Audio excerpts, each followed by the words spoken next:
Hola, buenas tardes. Mi nombre es Isui Estrella Pérez Cruz y yo les voy a hablar hoy respecto al cáncer del pulmón. Principalmente nos vamos a estar enfocando en lo que son las células pequeñas y también los síndromes paraneoplásicos.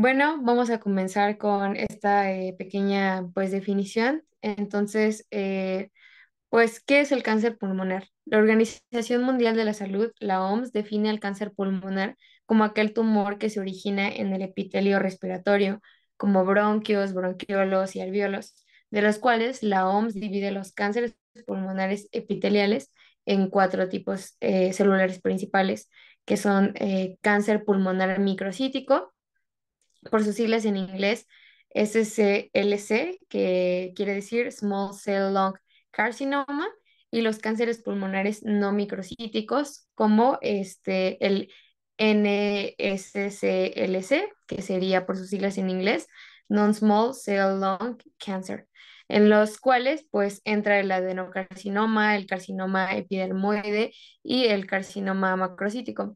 Sin embargo, en esta exposición, pues solamente nos vamos a enfocar en lo que, como les comentaba, es el cáncer pulmonar microcítico. Entonces, el cáncer pulmonar microcítico es una neoplasia maligna de origen neuroendocrino que se desarrolla a partir del epitelio respiratorio. Este tiene un comportamiento muy agresivo, con un rápido crecimiento y una alta tasa de diseminación sistémica, por lo que debido a su biología y evolución natural, el cáncer pulmonar microcítico se trata como una entidad completamente distinta del cáncer pulmonar no microcítico. Y esto influye en todas las decisiones terapéuticas y pronósticas que tomamos.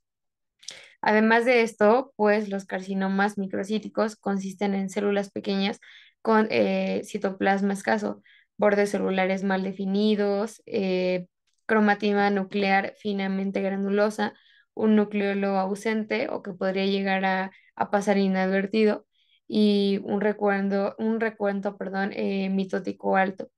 Aquí les puse una imagen del lado derecho en donde podemos observar cómo es que se ve, y otro punto importante a recalcar es que pues el cáncer pulmonar microcítico puede diferenciarse del no microcítico por la presencia de marcadores neuroendocrinos, lo que incluye al CD56, moléculas de adhesión de las células neuronales y también a lo que se le conoce como la sinaptofisina y cromogranina.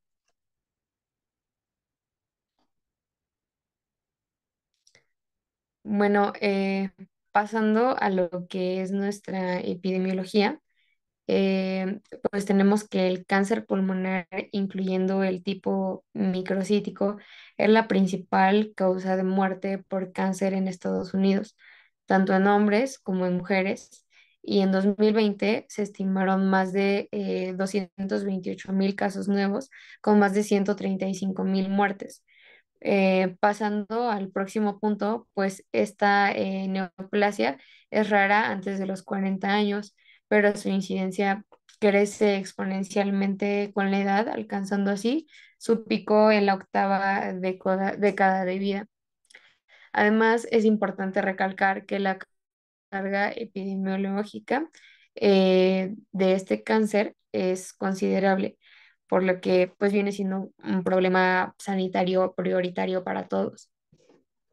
La probabilidad estimada de cáncer de pulmón en toda la vida es cerca de 8% en varones y cerca de 6% en mujeres, por lo que pues como resultado podemos observar una mayor incidencia en hombres.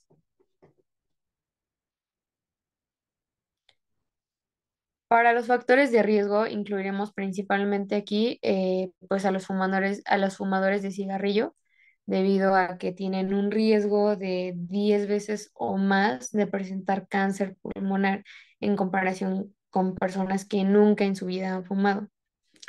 También tendremos a los exfumadores. Para ellos, el riesgo de cáncer pulmonar es menor en personas que abandonan el hábito que entre quienes lo continúan, o sea, quienes llevan al menos un año sin fumar. La disminución del riesgo aumenta con el tiempo que ha transcurrido desde que la persona dejó de fumar, a pesar de que en general, incluso quienes dejaron de fumar hace mucho tiempo tienen un mayor riesgo de cáncer pulmonar que quienes nunca fumaron.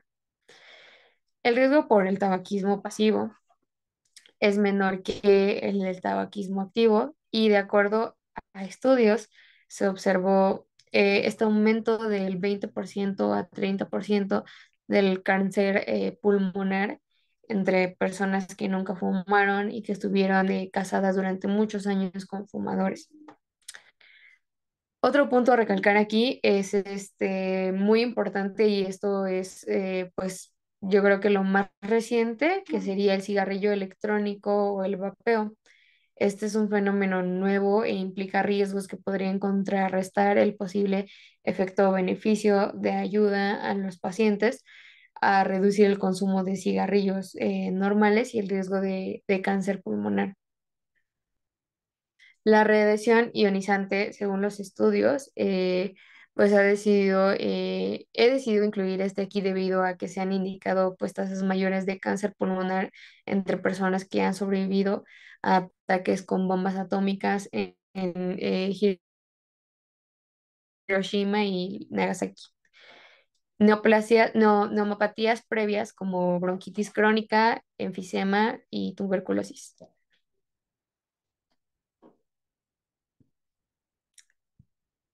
Además del tabaco, múltiples carcinógenos ocupacionales y ambientales están implicados en la génesis del cáncer pulmonar microcítico. Entre ellos incluyen el asbesto, el arsénico, el cromo hexavalente y la exposición a gas mostaza. Existen también factores individuales que aumentan el riesgo.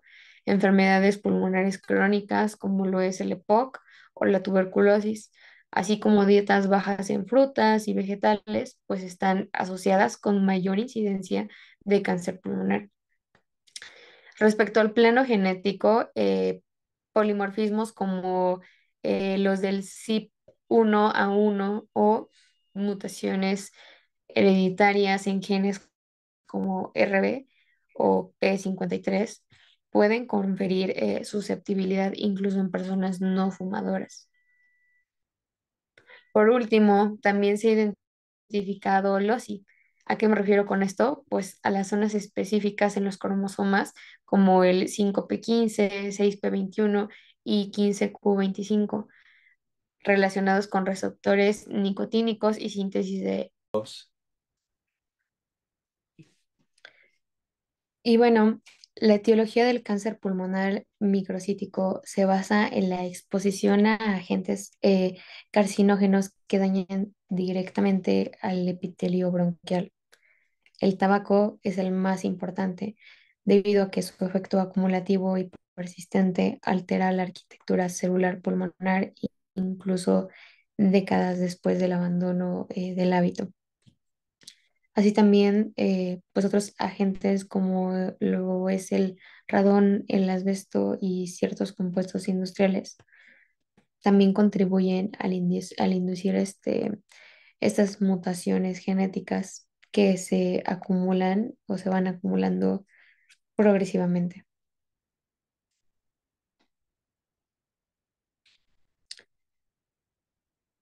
En términos moleculares, el cáncer microcítico se caracteriza por mutaciones casi universales en los genes TP53 y RB1, ambos supresores tumorales clave.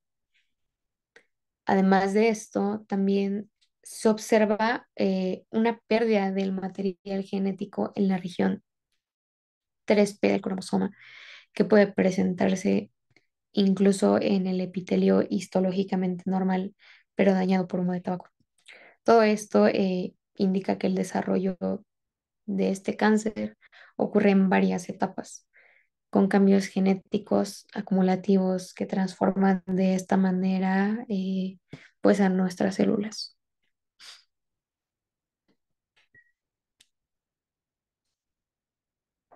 Y pues ahora sí, entrando de lleno con lo que es nuestra pues fisiopatología, esta, este cáncer pulmonar microcítico se caracteriza de forma notable por presentar una agresividad biológica extraordinaria, lo que lo diferencia claramente de otros tipos de neoplasias pulmonares. Este tipo específico de cáncer tiene una tasa de crecimiento acelerada, lo que se traduce en una fracción de crecimiento tumoral muy elevada. Además de esto, pues cuenta con un tiempo de duplicación celular extremadamente corto, lo que significa que las células tumorales pues se multiplican con una rapidez, pues con una rapidez impresionante, por así decirlo. Como resultado de esto, pues de estas características biológicas tan particulares, el volumen del tumor podría llegar a duplicarse en apenas semanas, lo que nos demuestra la velocidad con la que esta neoplasia puede progresar dentro del organismo.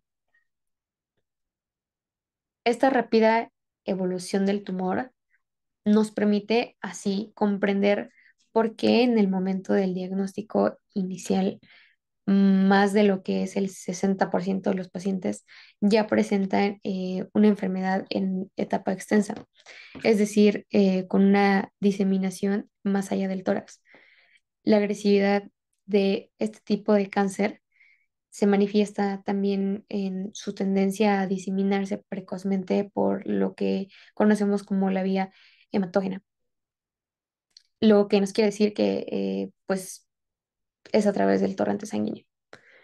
Esto implica también que el tumor pues es capaz de generar metástasis tempranas a distancia, incluso cuando la masa tumoral primaria todavía es pues de tamaño reducido.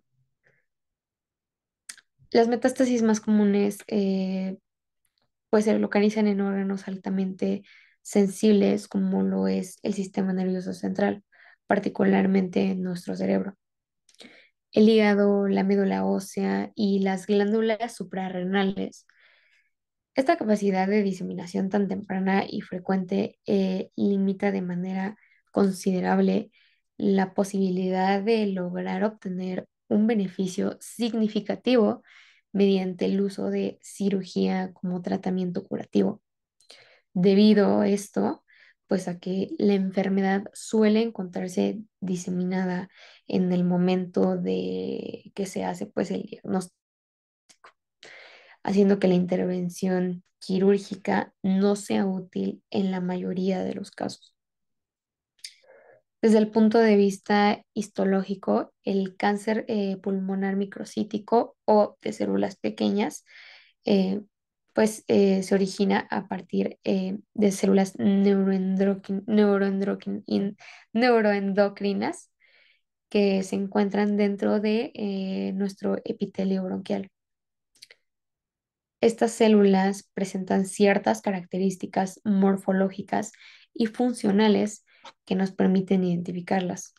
Por ejemplo, expresan una serie de marcadores inmunohistoquímicos específicos como CD56, cromogranina A y lo que conocemos como la sinaptofisina, los cuales pues son utilizados por los patólogos para confirmar el diagnóstico mediante técnicas de tinción específicas. El origen neuroendocrino del tumor también nos permite entender el por qué pues, este tipo de cáncer suele asociarse con una serie de manifestaciones clínicas conocidas como lo que son los síndromes paraneoplásicos, de los cuales, por cierto, estaré hablando pues más adelante en esta misma presentación, ya que pues representan un aspecto clínico muy relevante en lo que es esta enfermedad.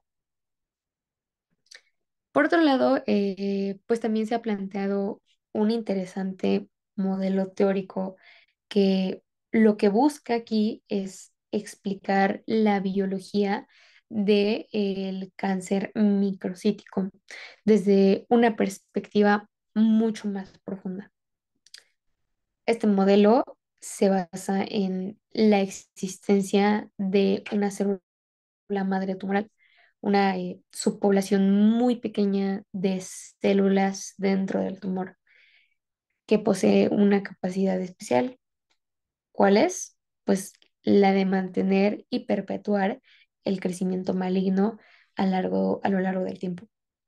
Según esta hipótesis, la mayoría de las células tumorales hijas, que son las que forman la masa tumoral visible y predominante, responden inicialmente bien a los tratamientos, perdón, quimioterapéuticos que son convencionales.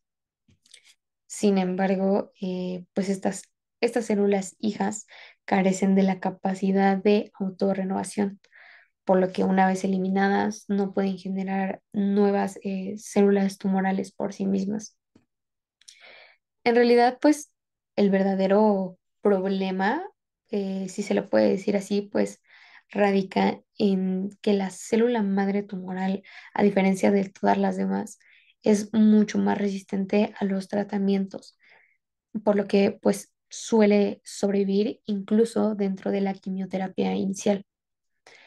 Esta situación pues explica el por qué, a pesar de observarse en muchos casos una respuesta clínica inicial espectacular con una reducción marcada del tamaño tumoral, la mayoría de los pacientes pues llegan a recaer desgraciadamente en menos de un año. El tumor vuelve, vuelve a crecer a partir de esa célula madre residual, lo que contribuye a que el pronóstico entonces a largo plazo pues sea muy, muy desfavorable, incluso pues llegando a resultados realmente devastadores en la gran mayoría de los casos para los pacientes.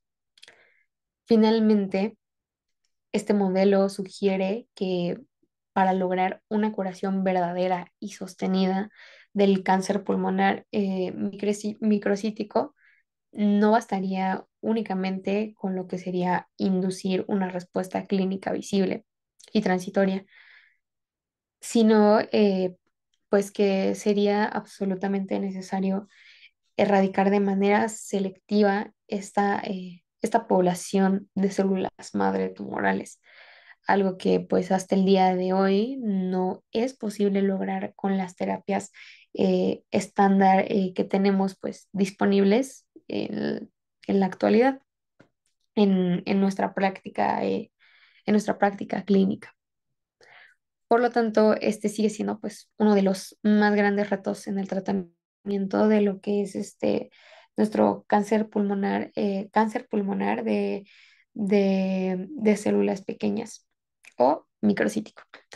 Y, representa un campo de intensa investigación actual.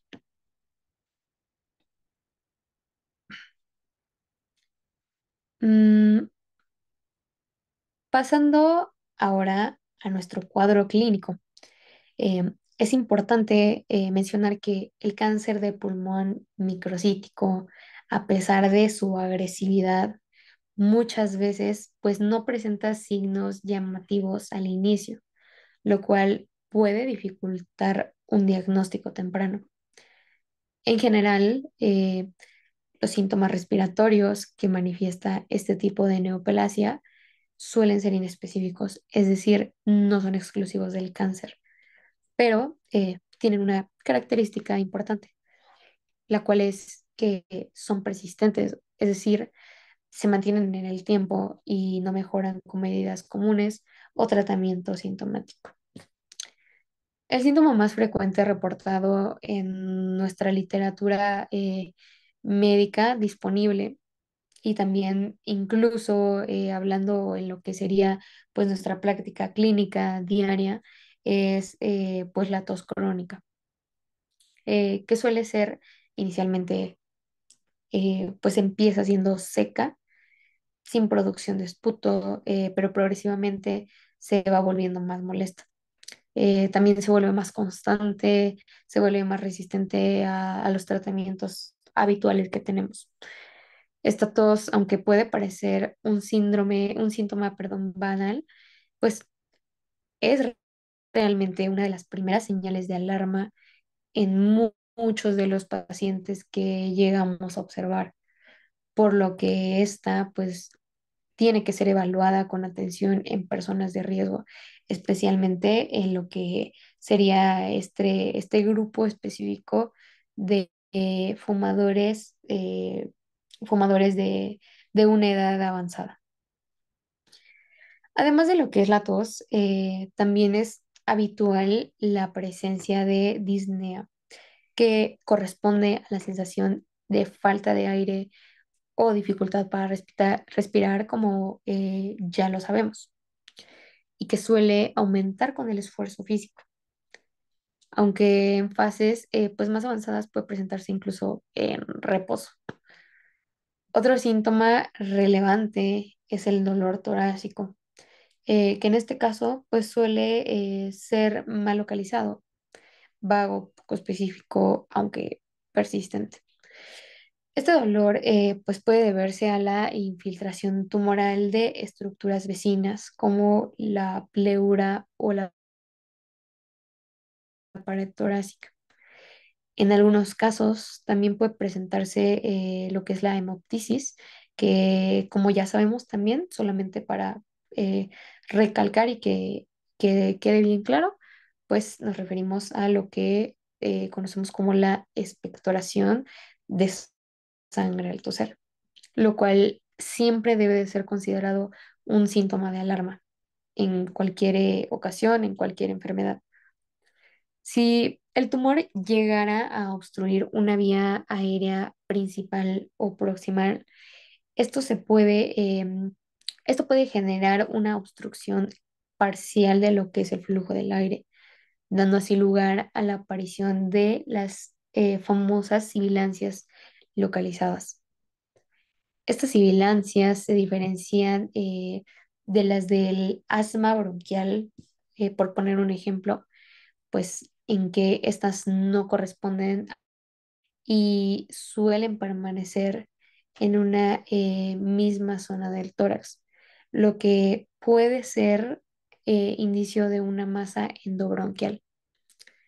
Esta falta de respuesta al tratamiento habitual, combinada además con la persistencia del síntoma, debe hacer sospechar una causa obstructiva como lo puede ser pues un tumor pulmonar. Además de los síntomas respiratorios que vamos a tener, pues es de suma importancia el tener presente que hablando pues ya de porcentajes, entre lo que es el 60% y el 70% de los pacientes también presentan estos síntomas constitucionales o sistémicos que reflejan el impacto generalizado de la enfermedad en el organismo. Entre estos síntomas se incluyen lo que serían la pérdida de peso involuntaria, la fiebre sin causa aparente, sudoraciones nocturnas intensas y también pues esta fatiga marcada. Estos signos, aunque también inespecíficos, tienen un gran valor clínico cuando se presentan en conjunto con síntomas respiratorios persistentes. Esto debido pues a que pueden ser indicativos de una enfermedad oncológica subyacente.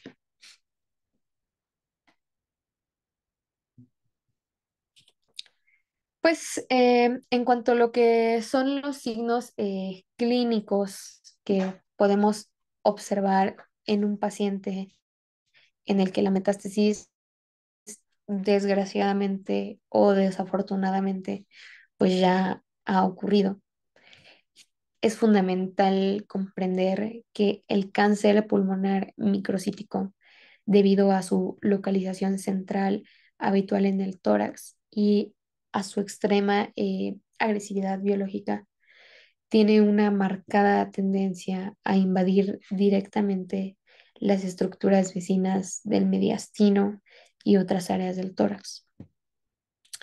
Cuando esta invasión local pues progresa, se comprometen estructuras críticas, lo cual da lugar a manifestaciones clínicas específicas. Por poner un ejemplo, también para que pues esto pueda quedar más claro, si el tumor compromete o infiltra el nervio laringio recurrente, que es una rama del nervio vago encargada de inervar los músculos responsables del movimiento de las cuerdas vocales, el paciente puede desarrollar disfonía, es decir, estas alteraciones en la voz. Esta disfonía suele presentarse como una voz por lo general ronca, débil o incluso entrecortada.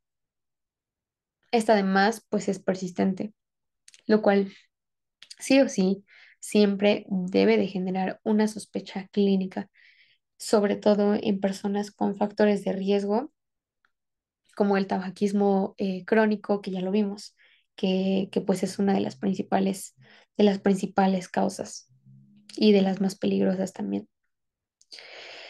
Por otro lado, una complicación significativa relacionada con el crecimiento tumoral en la región mediastinal, pues es la comprensión de lo que es, la comprensión, perdón, de lo que es la vena cava superior. Una estructura vascular de gran calibre que lo que hace es transportar sangre de la cabeza, el cuello, los brazos y la parte superior del tórax hacia nuestro corazón. Cuando esta vena es comprimida por una masa tumoral, se produce este famoso síndrome de la vena cava superior, el cual, pues, para quienes no lo sepan aún, esta es una urgencia oncológica que se manifiesta clínicamente con varios signos muy característicos, como lo es el edema facial, o sea, la hinchazón en la cara, que suele empeorar al inclinarse hacia adelante. También la ingurgitación yugular, eh, la cual pues es esta distensión visible de las venas del cuello debido a a la obstrucción del flujo venoso, así también como la cefalea de tipo opresivo, que puede empeorar en decúbito. Estos síntomas reflejan un retorno venoso obstruido y requieren atención médica inmediata. Además, también de esta progresión local, es importante destacar que el cáncer microcítico de pulmón se disemina de manera muy temprana a distancia, es decir, presenta metástasis a órganos alejados del sitio primario en fases muy iniciales de la enfermedad. Esta diseminación se produce principalmente a través de lo que es nuestra vía hematógena, es decir, mediante el torrente sanguíneo, lo cual favorece una distribución rápida y extensa además de las células tumorales en diferentes órganos vitales de.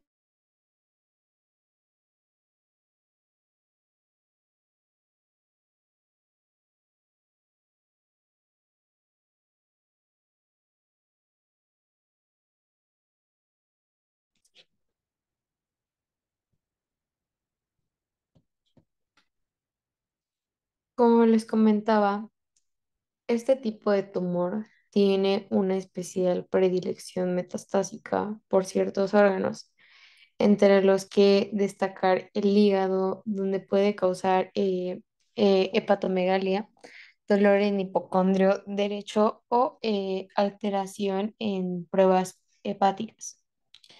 Los huesos que pueden generar dolor óseo localizado, fracturas patológicas o hipercalcemia.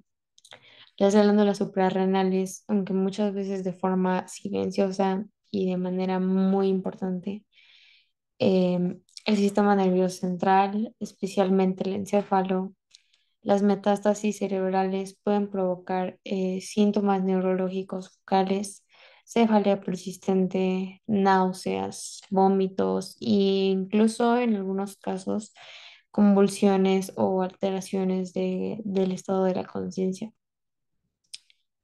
Esta tendencia a lo que es la diseminación precoz y su afinidad por sitios anatómicos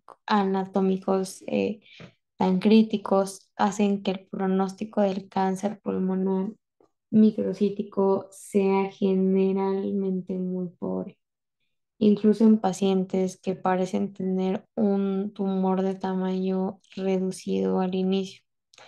Esta agresividad obliga a adoptar un enfoque diagnóstico amplio desde el principio, por lo que resulta fundamental realizar estudios de imagen de cuerpo entero, como la tomografía por emisión de positrones, el cual es el PET-CT, o la combinación de tomografía computarizada con resonancia magnética para poder evaluar la extensión real de la enfermedad.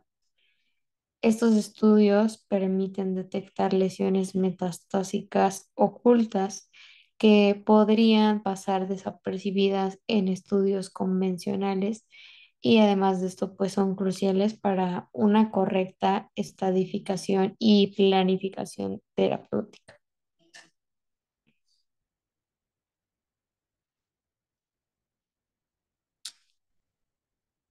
Uno de los aspectos más distintivos e interesantes del cáncer pulmonar microcítico es la alta frecuencia en la que se asocia esta a síndromes paraneoplásicos, los cuales se presentan en aproximadamente un 20% de los pacientes diagnosticados con esta neoplasia. Estos síndromes presentan un conjunto de manifestaciones clínicas complejas que no se explican directamente por la invasión local del tumor ni por la presencia de metástasis en órganos distantes. Es decir, no son causadas por el crecimiento físico del tumor en sí, ni por su diseminación a otros tejidos, sino que en vez pues surgen como consecuencia de efectos sistémicos a distancia generados por la actividad biológica anormal en el tumor, como la producción de sustancias similares a hormonas o por mecanismos inmunológicos autoinmunes desencadenados, perdón, por el cáncer. Desde el punto de vista endocrinológico, el síndrome paraneoplásico más frecuente de este contexto es el llamado síndrome de secreción inadecuada de hormona antidiurética, conocido como el SIADH por sus siglas. Este síndrome ocurre cuando las células tumorales comienzan a secretar hormona antidiurética de forma inapropiada, provocando una retención de agua en el organismo sin retención proporcional de sodio. Esto conduce a una hiponatremia dilucional, es decir, una disminución en la concentración de sodio en sangre por dilución, que puede manifestarse clínicamente con síntomas neurológicos como las náuseas, cefalea, confusión mental e incluso convulsiones en casos más graves, o si la corrección del sodio es demasiado rápida, lo cual pues también vendría siendo peligroso. Otro síndrome endocrino relevante en el cáncer microcítico es también el llamado síndrome de Cushing ectópico, el cual se presenta cuando el tumor produce y secreta ACTH la hormona adrenocorticotropa de forma anómala. Esta producción descontrolada lleva a una sobreestimulación de lo que son las glándulas suprarrenales, provocando un exceso de cortisol en el organismo, lo que a su vez pues genera alteraciones como hipopotasemia severa, bajo nivel de potasio en sangre, hiperglucemia persistente, hipertensión arterial resistente a tratamiento y debilidad muscular proximal, a diferencia del síndrome de Cushing hipofisiario. En este caso no suele observarse los cambios físicos típicos como la cara de luna llena, la giba dorsal o la obesidad central. En casos menos frecuentes, aunque clínicamente relevantes también, puede presentarse la hipercalcemia paraneoplásica, una condición en la que los niveles de calcio en sangre se elevan debido a la secreción del péptido relacionado con la hormona eh, paratiroidea por parte del tumor.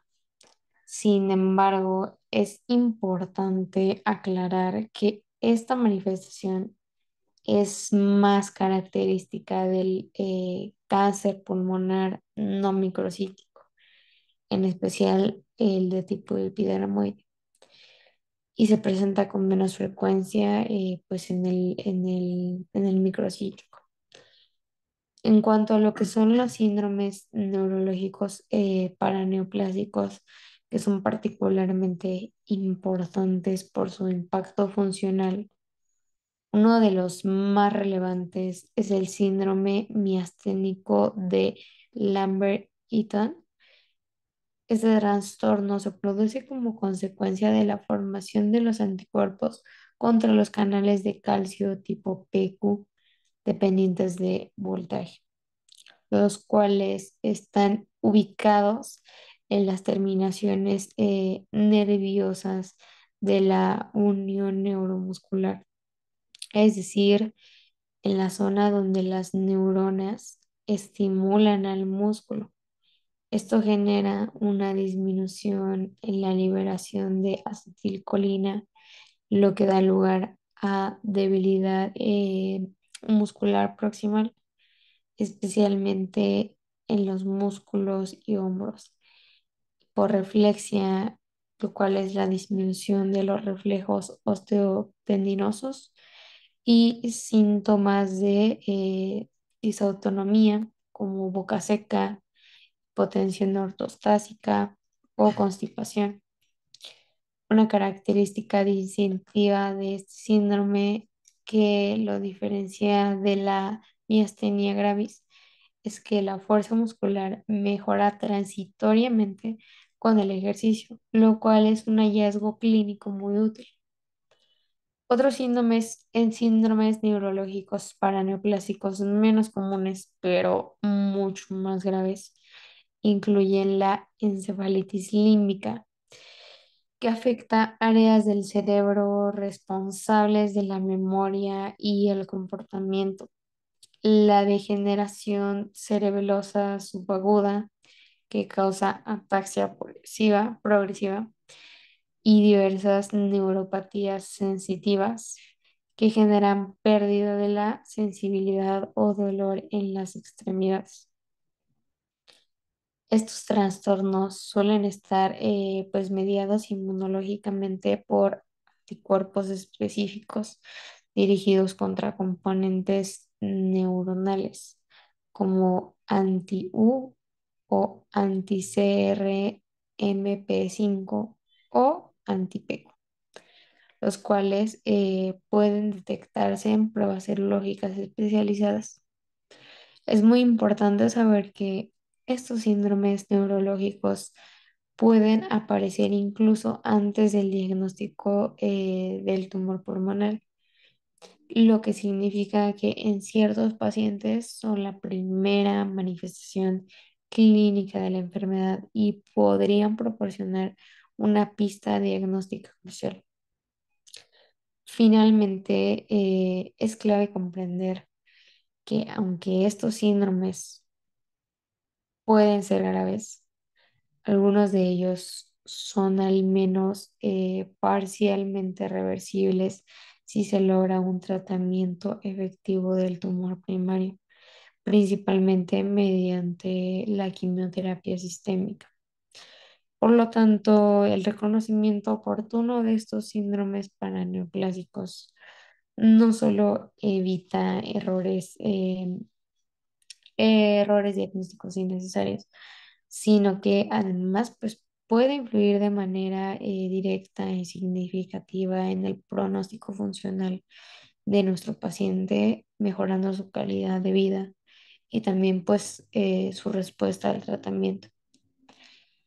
En resumen, los síndromes paraneoplásicos no deben considerarse simplemente como una rareza académica o como un dato curioso, sino como alteraciones fisiológicas reales, clínicamente importantes y potencialmente tratables, que forman parte integral del cuadro clínico del cáncer pulmonar microcítico y deben ser tenidas en cuenta en todo momento en lo que es pues la valoración de estos pacientes.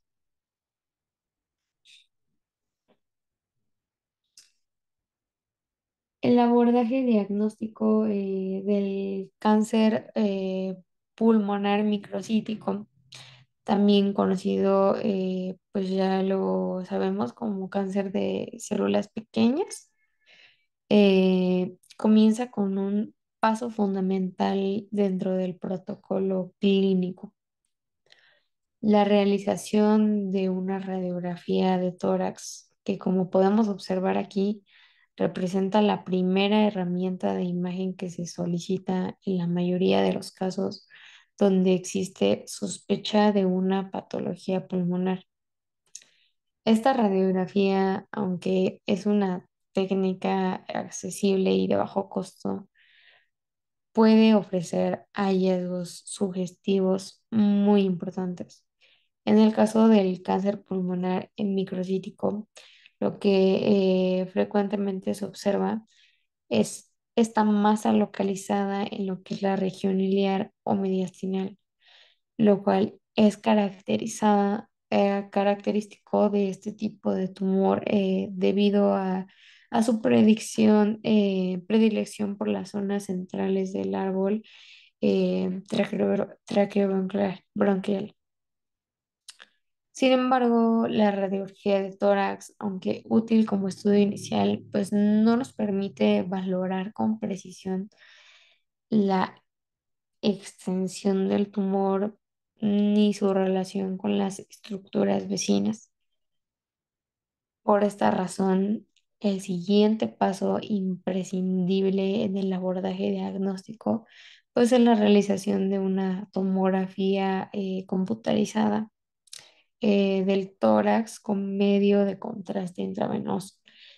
Este estudio es esencial para lograr evaluar de una forma detallada la extensión local de la masa tumoral, incluyendo la posible invasión de estructuras adyacentes como grandes vasos, tráquea, bronquios o pleura, así como para identificar adenopatías mediastinales, es decir, ganglios linfáticos aumentados de tamaño que puedan sugerir pues diseminación regional. Además, en muchos casos la tomografía también permite visualizar signos indirectos de lo que es la obstrucción bronquial, como atelectasia o consolidación pulmonar distal. Si existen síntomas que sugieren metástasis como dolor óseo o alteraciones neurológicas, se puede ampliar el estudio con tomografía de abdomen, resonancia magnética de cráneo o incluso con una PET-CT, tomografía por emisión de positrones. para evaluar la enfermedad a nivel sistémico. Ahora bien, una vez completados los estudios de imagen, el paso más importante del proceso diagnóstico es la confirmación histológica del tumor, lo cual se logra mediante la obtención del tejido tumoral para su análisis microscópico. Es el caso, en el caso del cáncer microcítico, el estudio considerado como el gold standard, es decir, pues el estándar de oro o técnica diagnóstica más confiable es la broncoscopía con biopsia transbronquial. Esta técnica básicamente consiste en introducir un tubo flexible a través de las vías respiratorias hasta los bronquios principales, permitiendo de esta manera visualizar directamente a las lesiones centrales y, lo más importante, tomar muestras de tejido sospechoso para su análisis posterior. Este procedimiento tiene la gran ventaja de que el tumor microcítico, al encontrarse habitualmente en regiones centrales del pulmón, es accesible mediante la broncoscopía, lo cual pues facilita, perdón, la obtención de muestras adecuadas y representativas. Una vez obtenidas las biopsias, se realiza el análisis histopatológico, el cual nos permitirá identificar las características microscópicas propias de nuestro tumor, como células pequeñas, hipercromáticas y con escaso citoplasma. Debido a que algunas neoplasias pulmonares pueden compartir ciertas características morfológicas, es necesario complementar el estudio histológico con técnicas de inmunohistoquímica. Este análisis permite detectar pues la presencia de marcadores específicos como el CD56, la cromogranina A y la sinaptofisina, los cuales pues son indicativos de diferenciación neuroendocrina y ayudan a distinguir el cáncer microcítico de otros tipos de carcinoma pulmonar, como lo son el adenocarcinoma o el carcinoma epidermoide.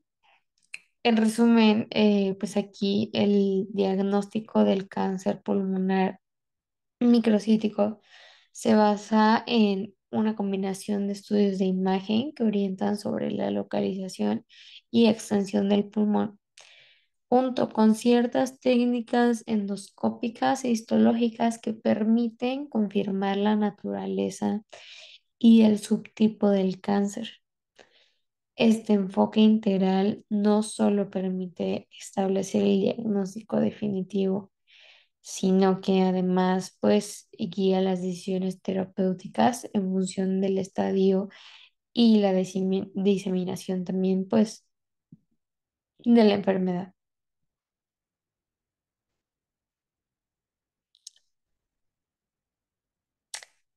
Pues dado a que el cáncer pulmonar microcítico tiene como una de sus principales características biológicas la capacidad de diseminarse sistémicamente desde etapas muy tempranas de su evolución. Es absolutamente imprescindible que el abordaje diagnóstico incluya una estadificación completa, integral, desde el momento del diagnóstico inicial. Este paso no solo es fundamental para definir el estadio clínico del paciente, sino también para determinar las opciones terapéuticas más adecuadas y el pronóstico esperado. La estadificación consiste en evaluar con precisión la extensión anatómica de la enfermedad es decir, en qué partes del cuerpo se ha diseminado el tumor primario y si existen metástasis a distancia. En el caso específico del microcítico, pues esto cobra especial relevancia debido a su crecimiento acelerado, su alta tasa de duplicación celular y su marcada propensión a la diseminación hematógena, especialmente hacia órganos críticos como el sistema nervioso central, el hígado, los huesos y las glándulas suprarrenales. El estudio de imagen considerado de alta sensibilidad para esta evaluación integral es la PET-CC de cuerpo entero, em, cuyas siglas, pues como ya lo había mencionado, hacen combinación de dos tecnologías diagnósticas avanzadas, las cuales son la tomografía por emisión de positrones y la tomografía computarizada. La PET permite detectar áreas de cuerpo con elevado metabolismo de la glucosa, lo cual es típico de células tumorales activas, mientras que la tomografía computarizada proporciona una visión anatómica precisa que permite localizar con exactitud las lesiones metabólicamente activas identificadas por la PET. Esta fusión de imágenes permite obtener un mapa tridimensional completo de lo que es la actividad tumoral, incluyendo sitios primarios y metástasis ocultas que podrían no detectarse con otros métodos. Sin embargo, pues es importante mencionar que aunque la PTC es una herramienta diagnóstica de alto rendimiento, su disponibilidad puede ser limitada en algunos contextos hospitalarios o regiones geográficas.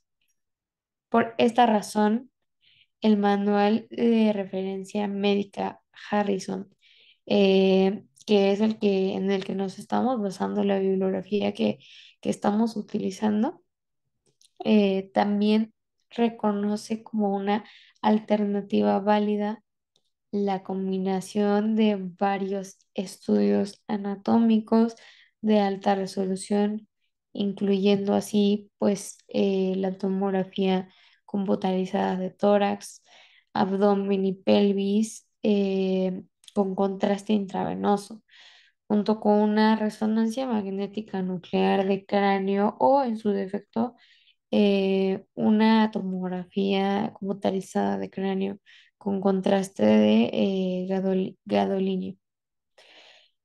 Este último estudio es de suma importancia dada la alta frecuencia de metástasis cerebrales que se observan en pacientes con este cáncer microcítico, incluso en fases iniciales de la enfermedad o cuando el tumor pulmonar primario aún es pequeño y poco sintomático.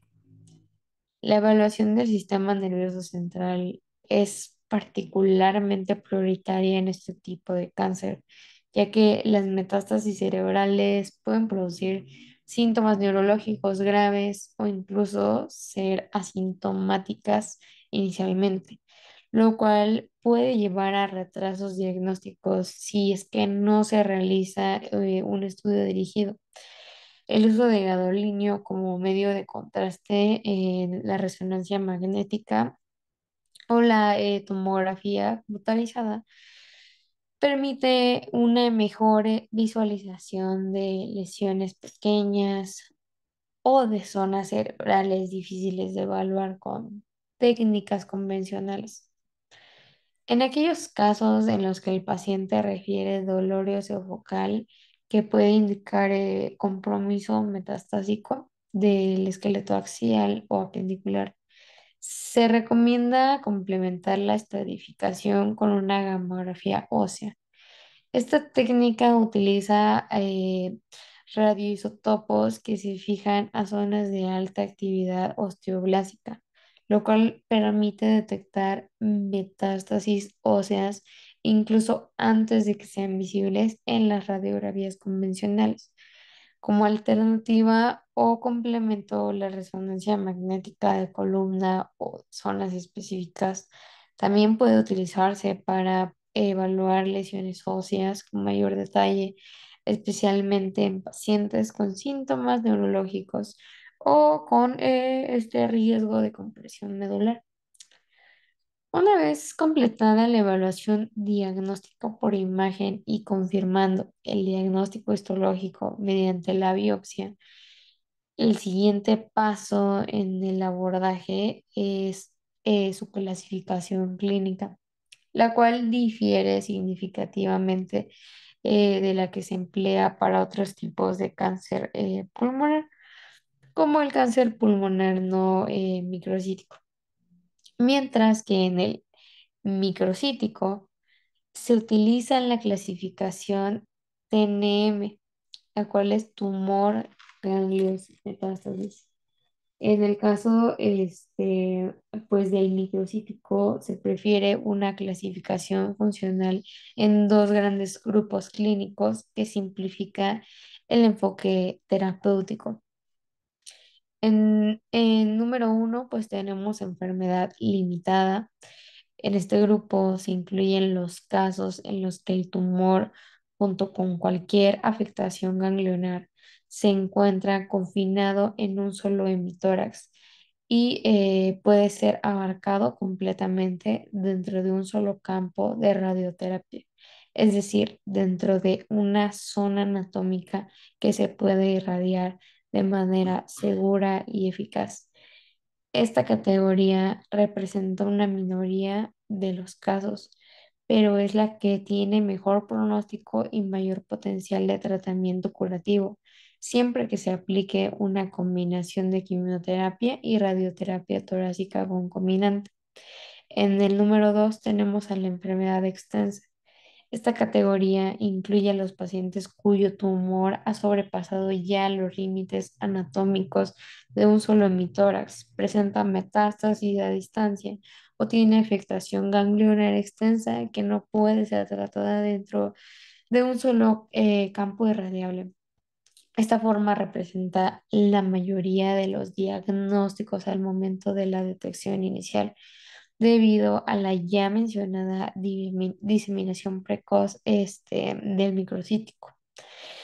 El pronóstico en esta etapa es más reservado y el tratamiento pues se basa principalmente en quimioterapia sistémica, inmunoterapia con intención paliativa en la mayoría de los casos. Esta clasificación binaria no solo guía de forma directa las decisiones terapéuticas desde el inicio, sino que también tiene un valor pronóstico inmediato. Los pacientes con enfermedad limitada tienen una supervivencia media de 15 a 20 meses, mientras que en la enfermedad extensa la supervivencia media se reduce a 8 a 13 meses. Aunque estos valores pues pueden variar según la respuesta individual al tratamiento y a la presencia de comorbilidades también. Mm,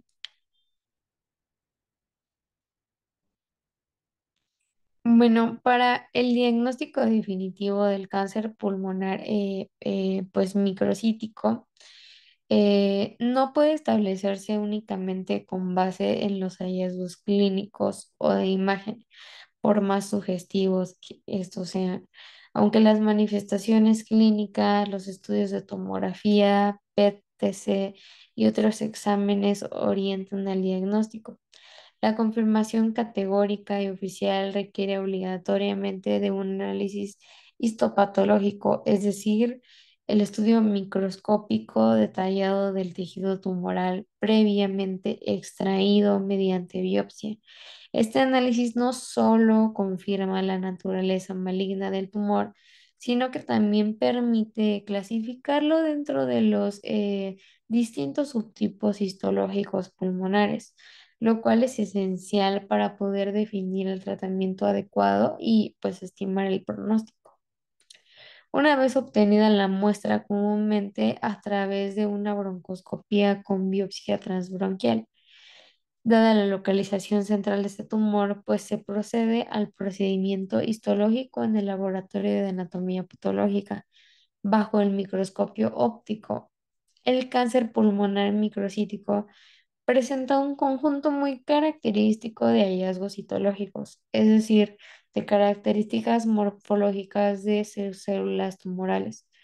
Estas células suelen ser pequeñas en tamaño, aunque hay variantes muy grandes y adoptan una forma redondeada u ovalada con núcleos muy prominentes hipercromáticos y con un escaso citoplasma circundante, lo cual les da una relación núcleo-citoplasma muy elevada, típica de las neoplasias agresivas.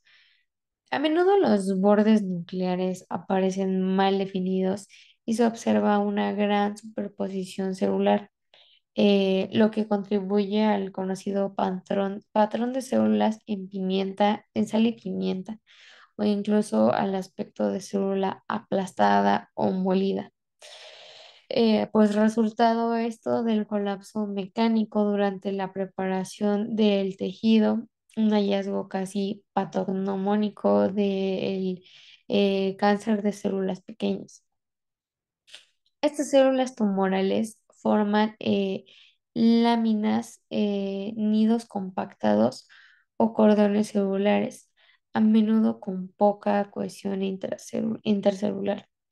Un aspecto llamativo al examen microscópico es la altísima tasa de mitosis, es decir, el nuevo número elevado de células que se encuentran en división activa, lo cual refleja el índice de proliferación celular extremadamente alto de este tumor. De hecho, en muchos campos de observación se pueden ver figuras mitóticas, lo que confirma su comportamiento biológico agresivo y rápida duplicación celular. A esto se suma la presencia de necrosis central frecuente, producto de un crecimiento tumoral tan acelerado que las zonas internas del tumor no alcanzan a recibir el aporte sanguíneo necesario y de esta manera colapsan. Aunque estas características histológicas pues permiten sospechar con fuerza el diagnóstico, en la actualidad se considera imprescindible completar el estudio con técnicas de inmunohistoquímica, una herramienta de biología molecular aplicada al diagnóstico clínico que utiliza anticuerpos monoclonales para detectar proteínas específicas expresadas en las células tumorales. En la inmunohistoquímica de las células pequeñas, los marcadores neuroendocrinos clásicos suelen expresarse de forma consistente y fuerte. Entre los más importantes encontramos al CD56, a la sinaptofisina y a la cromagranina A. Adicionalmente, en algunos laboratorios también se pueden utilizar otros marcadores como el TTF1, que es el factor de transcripción tiroidea 1, que suele ser positivo y ayuda a distinguirlo de carcinomas extrapulmonares, así como el Ki67, un marcador de proliferación celular que en el cáncer microcítico puede superar el 90% de positividad, reforzando la impresión de tumor de alto grado. También importante destacar que el patólogo debe interpretar cuidadosamente los resultados, evaluando el patrón de tinción, localización del marcador, la intensidad y la proporción de células positivas.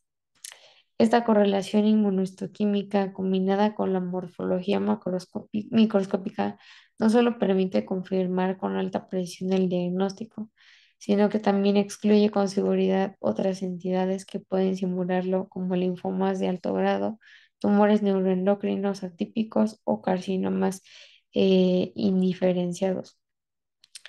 Este enfoque integral del diagnóstico histológico que combina observación morfológica con análisis inmunohistoquímico es indispensable en el caso del cáncer pulmonar microcítico, Su correcta realización y lectura no solo orienta el tratamiento, sino que también pues impactan en la posibilidad de detectar variantes atípicas, reconocer asociaciones con síndromes paraneoplásicos y anticipar patrones de comportamiento clínico agresivo.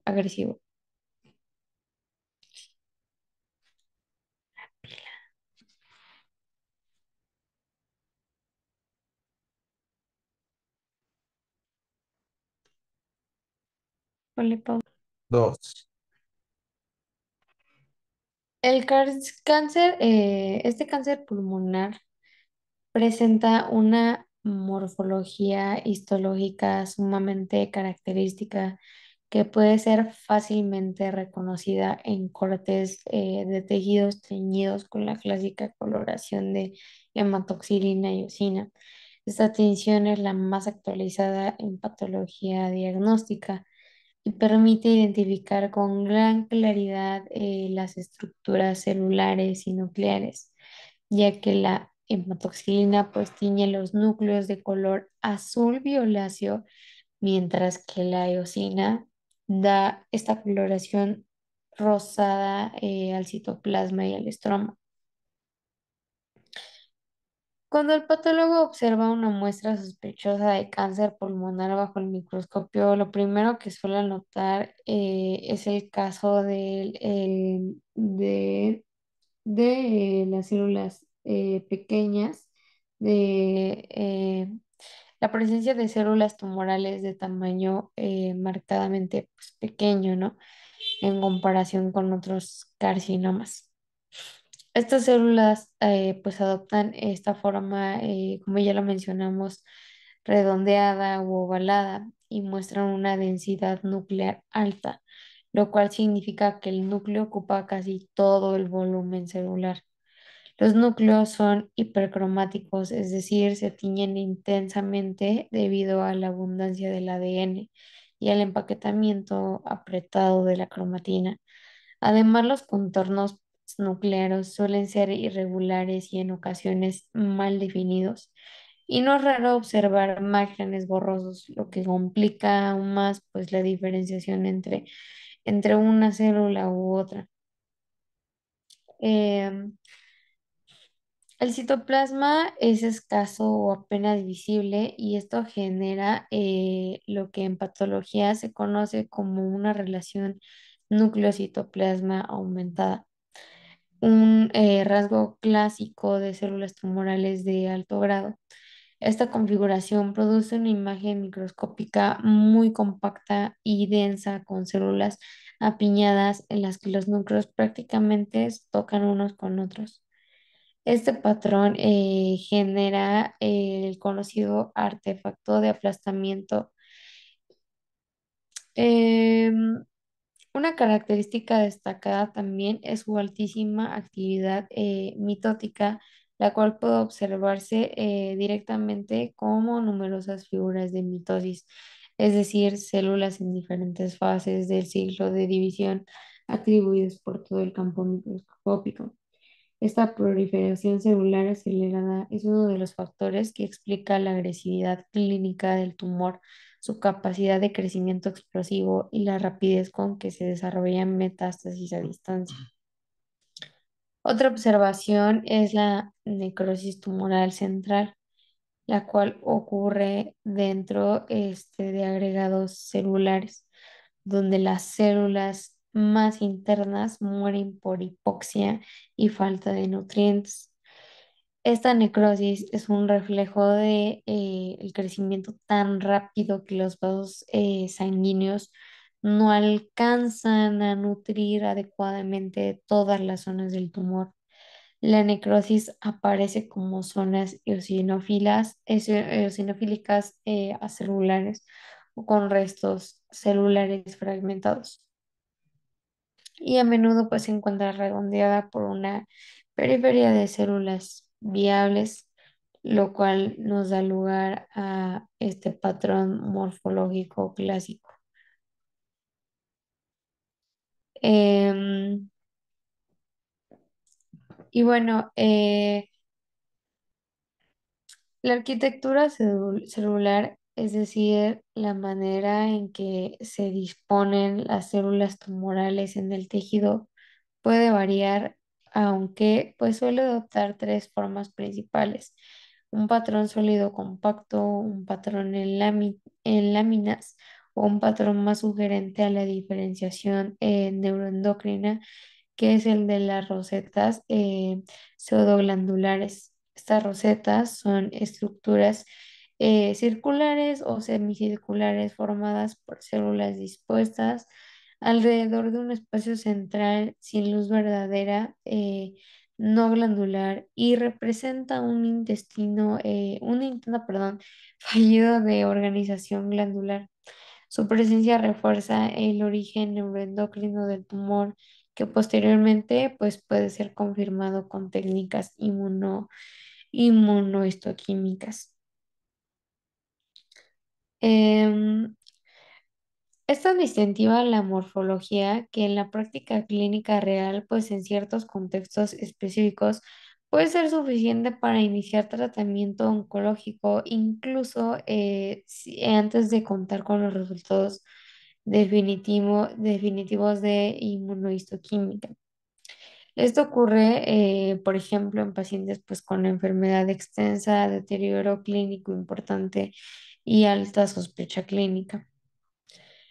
A pesar de ello, y como norma general, siempre se recomienda confirmar el diagnóstico mediante inmunomarcadores específicos, debido a que existen tumores de células pequeñas o mal diferenciados que pueden imitar morfológicamente a este tipo de cáncer. Entre ellos se incluyen linfomas no Hodgkin de alto grado, carcinomas neuroendocrinos atípicos, metástasis de tumores extrapulmonares, e incluso formas agresivas de carcinoma no microcíticos pobremente diferenciado. Por esta razón, aunque la histología por hematoxilina y eosina sea altamente orientada, la inmunohistoquímica sigue siendo pues una herramienta complementaria de gran valor para aumentar la presión diagnóstica y evitar de esta manera errores que podrían impactar negativamente en el tratamiento.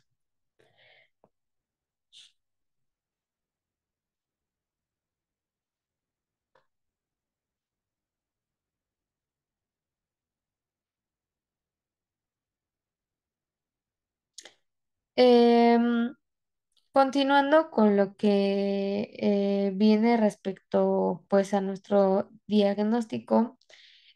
Si bien la morfología histológica observada con hematoxilina y eosina puede ser altamente sugestiva, pues hay situaciones en las que las características celulares son poco claras o incluso equívocas, especialmente en muestras pequeñas, biopsias fragmentadas o tejido tumoral necrótico. En estos escenarios, la inmunohistoquímica permite no confirmar la naturaleza neuroendocrina del tumor, sino también diferenciarlo con precisión de otras entidades malignas que pueden pues, imitarlo microscópicamente. El principio de la inmunohistoquímica se basa en la detección de proteínas específicas, las cuales están presentes o sobreexpresadas en ciertas células tumorales. Para ello se utilizan anticuerpos monoclonales o policlonales que se adhieren a sus correspondientes antígenos dentro del tejido tumoral, y una vez fijados se visualizan mediante reacciones químicas que producen una tinción detectable bajo el microscopio, permitiendo así evaluar su patrón de expresión, intensidad y localización nuclear, citoplasmática o membrana. Las células tumorales exhiben una expresión característica de marcadores neuroendocrinos, los cuales reflejan su origen a partir de células neuroendocrinas del epitelio bronquial. Y los tres marcadores más utilizados en la práctica clínica para este propósito, pues justo son el CD56, eh, que es probablemente el más sensible para tumores neuroendocrinos de pulmón. Se trata de una molécula de adhesión celular que anormalmente se encuentra en neuronas, células gliales y otras estructuras del sistema nervioso. En esto se expresa en la membrana celular de forma difusa y con una alta intensidad. Aunque su pues positividad no es exclusiva de este cáncer, ya que también pues pueden encontrarse en otros tumores como neuroblastomas, linfomas o carcinomas indiferenciados. Su expresión intensa y generalizada en más del 90% de las células tumorales es altamente sugestiva de este cáncer cuando se combina con la morfología adecuada. También pues tenemos a lo que es la sinaptofisina, el cual es una proteína integral de las vesículas sinápticas presente en las terminaciones nerviosas y en las células neuroendocrinas. Su expresión, perdón, es citoplasmática y suele presentarse en forma de gránulos finos y dispersos. También tenemos a la cromagranina A, la cual es una proteína presente en los gránulos de secreción neuroendocrinos, aunque puede ser menos sensible que CD56 o la sinaptofisina. Cuando es positiva, su patrón de tinción el citoplasmático granular es muy útil para confirmar el diagnóstico. Además, suele estar mejor conservada en tumores con mayor diferenciación, lo cual pues no descarta el diagnóstico de las células pequeñas, de poder dar el diagnóstico para este cáncer por sí solo.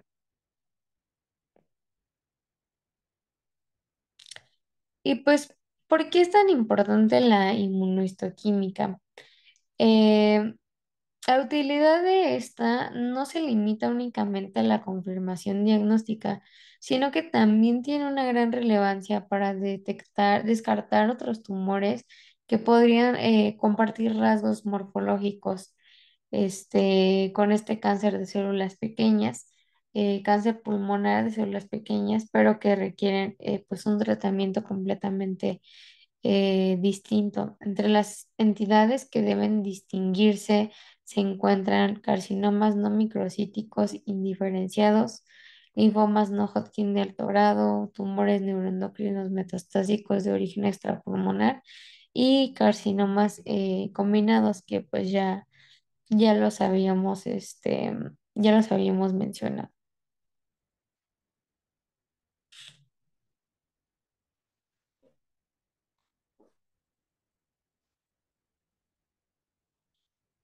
Entonces, ahora sí, pasando al tratamiento del cáncer pulmonar, perdón, microcítico, uno de los tumores más agresivos y de crecimiento rápido en oncología, pues requiere un abordaje multidisciplinario y sistematizado que considere pues no solo la biología del tumor, sino también el estado funcional del paciente, la extensión de la enfermedad y la disponibilidad de recursos diagnósticos y terapéuticos para organizar esta complejidad de forma clara y eficiente. Eh, pues entonces, este esquema de aquí yo lo saqué de la bibliografía en la que nos estamos basando, del Harrison, el cual pues es pues este algoritmo diagnóstico, ¿no? Terapéutico que nos guía en cada etapa de lo que es el manejo clínico, desde la evaluación inicial hasta la selección del tratamiento más apropiado. Em, pues como paso número uno tenemos a la evaluación clínica inicial y perfil funcional. Pues el proceso comienza con una evaluación clínica exhaustiva que nos va a permitir determinar si el paciente puede tolerar tratamientos intensivos o si requiere un enfoque más conservador. Un elemento clave aquí es la escala de rendimiento de este ECOG, que va del 0 al 5, y ayuda pues a estimar la capacidad del paciente, ¿no? Para recibir tratamientos sistémicos como quimioterapia, inmunoterapia o radiación. Además, este también pues valora la presencia o ausencia de síntomas sistémicos como astenia, pérdida de peso, disnea, hemoptisis o dolor. Se realiza una exploración física completa y se complementa pues con estudios de laboratorio básicos como lo es la biometría hemática, la química sanguínea, las pruebas hepáticas, los marcadores adicionales. Para pues la segunda parte, la parte número 2, tenemos a la estadificación con estudios de imagen. La estadificación anatómica pues es el siguiente paso, ya que pues se comporta como una enfermedad sistémica desde etapas muy tempranas, el cáncer pulmonar de células pequeñas. Entonces, pues la herramienta ideal para esta fase es la PET-TC, ya que permite pues detectar no solo la masa primaria, sino también metástasis a distancia, especialmente en ganglios linfáticos, hueso, hígado, glándulas suprarrenales y sistema nervioso central. Si no se cuenta con acceso a esta, pues se puede recurrir a un enfoque escalonado.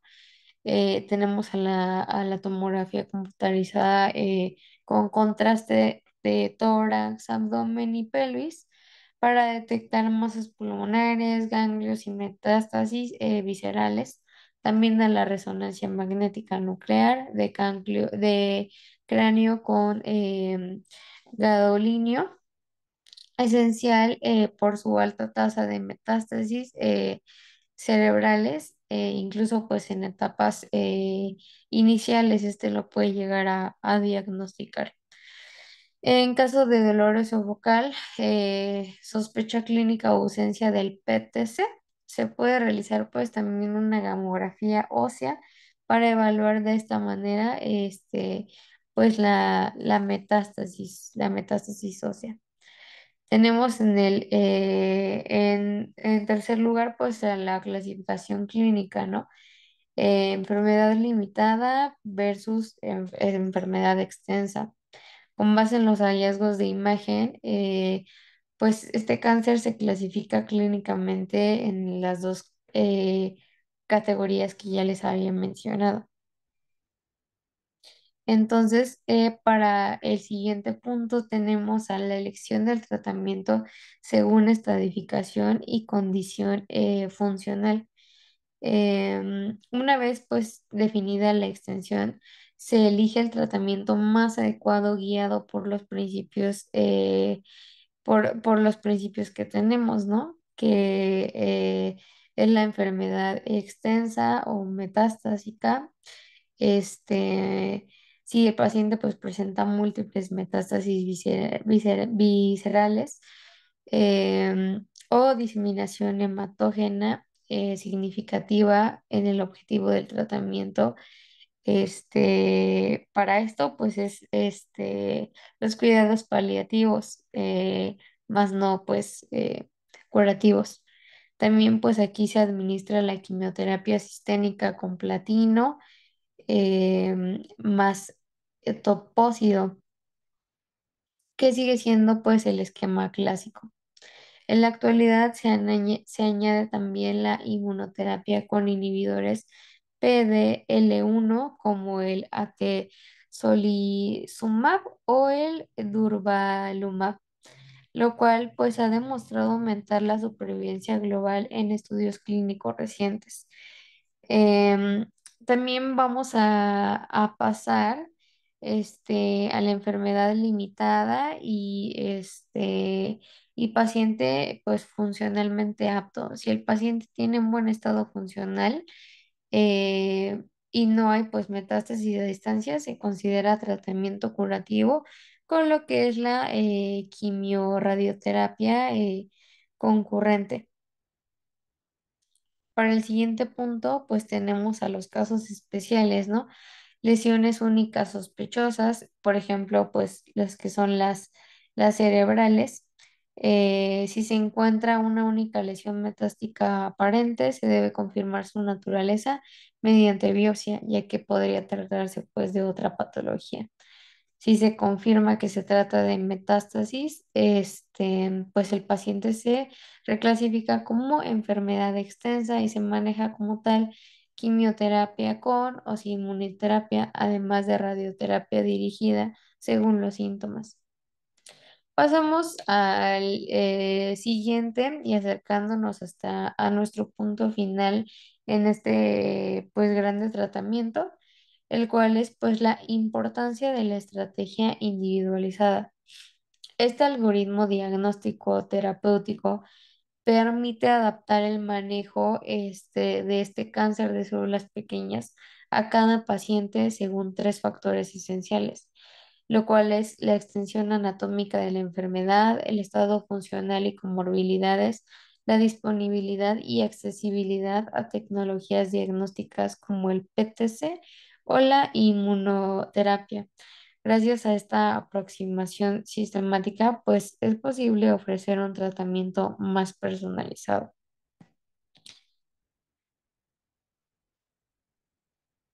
Pasando ya, pues casi para concluir nuestra presentación, llegando a las medidas preventivas, eh, pues como sabemos, este tipo de cáncer es altamente agresivo y de curso rápido.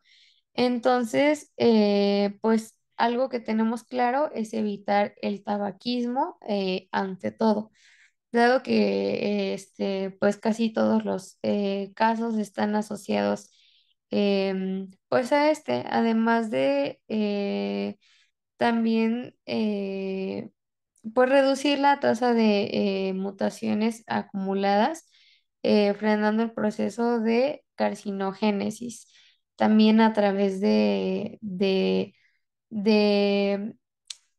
alejarnos pues de este, de este, de este constante hábito de fumar tabaco. Además, en personas pues con alto riesgo,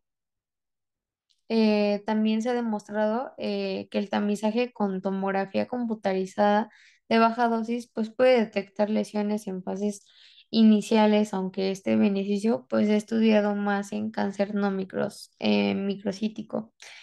Puede aplicarse en el contexto general de cáncer pulmonar.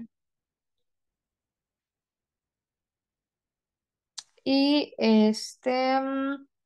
para pasar a la parte ya final también de nuestra presentación, pues tenemos que en resumen este cáncer pues representa un verdadero desafío clínico, ¿no? Debido a su agresividad, comportamiento sistémico precoz, pero pues si bien la medicina actual no ha encontrado una cura definitiva para esta enfermedad en estadios avanzados, la verdadera pues victoria prácticamente radica en prevenir su aparición a través del tamizaje, por ejemplo, o de evitar el tabaquismo, como les mencionaba.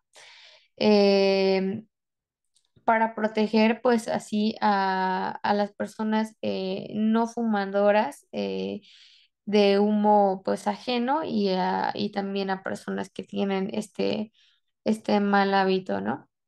También prevenir pues un solo caso de este cáncer pulmonar de células pequeñas significa evitar años de sufrimiento, hospitalizaciones, toxicidad por quimioterapia, secuelas neurológicas por metástasis cerebrales y pues un pronóstico que incluso con tratamiento muchas veces sigue siendo limitado.